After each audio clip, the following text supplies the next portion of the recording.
Minsan gusto kong magsumbong sa'yo kapag pagod na ako. Tama pa bang init na yakap mo ang hinahanap ko? Minsan gusto ko tumawag sa'yo para lang marinig ko ang boses mo.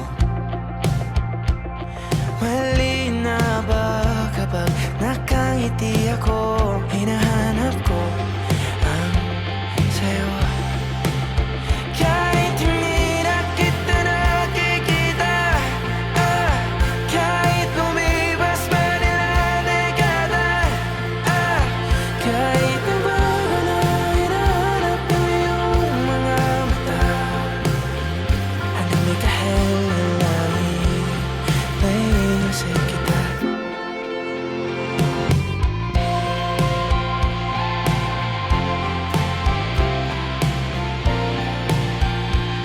Kamukha ng pagsipol ng araw, mukha mong di naabot tanaw.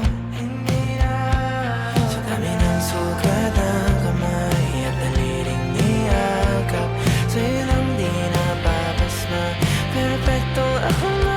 Kahit hindi na kita nakikita, kahit lumipas man ilang dekada, kahit nagbago na ang hinahanap ng iyong mga mata, hanggang may kahel na langit, naiisip kita.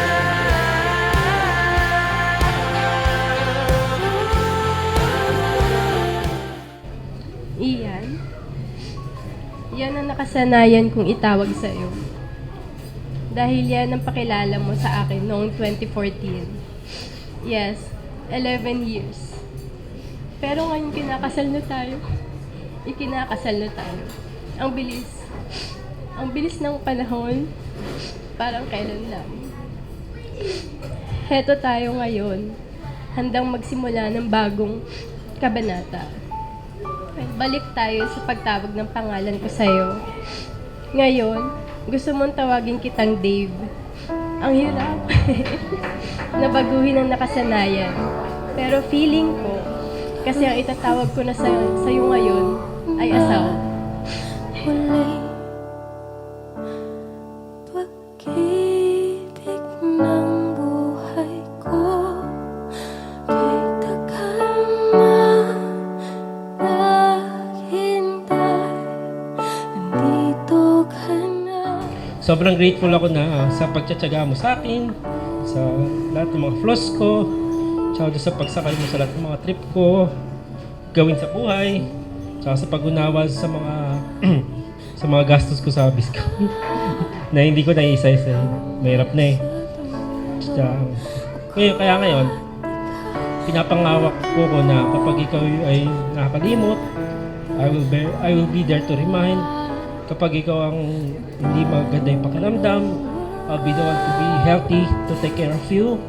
Kapag ikaw ay nagpapanik, ako yung papakalma sa'yo. Kapag ikaw yung feeling down, I will be there to stay positive para sa ating dalawa. At kapag feeling mo no one understand, I will be the one to listen.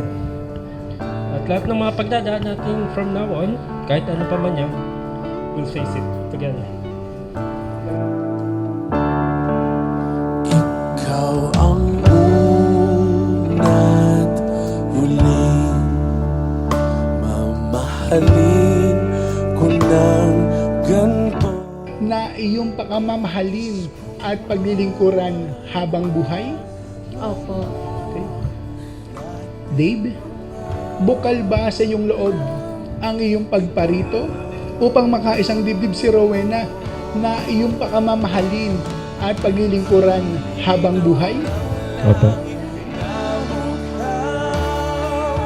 Hanggang sa dulo, ako at ikaw, ginuhit na ng tagalan,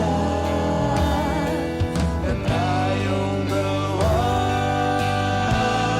ay magiging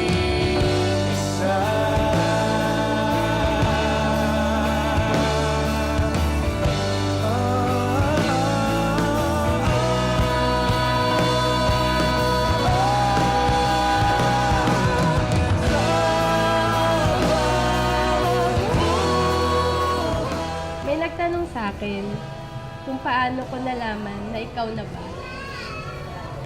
Noong una hindi ko alam kung paano sasagutin. Pero ang unang sagot ko, gusto ko magpasalamat kay Tita Chris na mama ko na ngayon. Hi, Mama Chris. Salamat at lumaking mabait si Ian. Ito na ang sagot ko sa napakabuti mo at napakamaalagain mo, hindi lang sa akin, kundi sa pamilya ko, lalong-lalo na kay mama. Salamat sa mga panahong kailangan ko ng kasama. Salamat sa lahat ng suporta. Salamat dahil pinili mo tahakin ang landas ng buhay na kasama ako.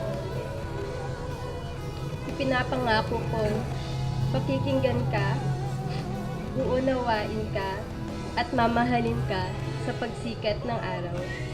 Hindi ako mapapagod na mahalin ka. I love you. Yan ang mga sangkap ng maligayang pagsasama bilang mag-asawa. Naway manatili ito sa loob ng inyong tahanan. Ngayon, sabi sa ng kapangyarihan ay ginawad sa akin, pinagtitibay ko simula sa araw na ito ang inyong pag-iisang dibdib, magpa sa hanggang kayo ay nabubuhay.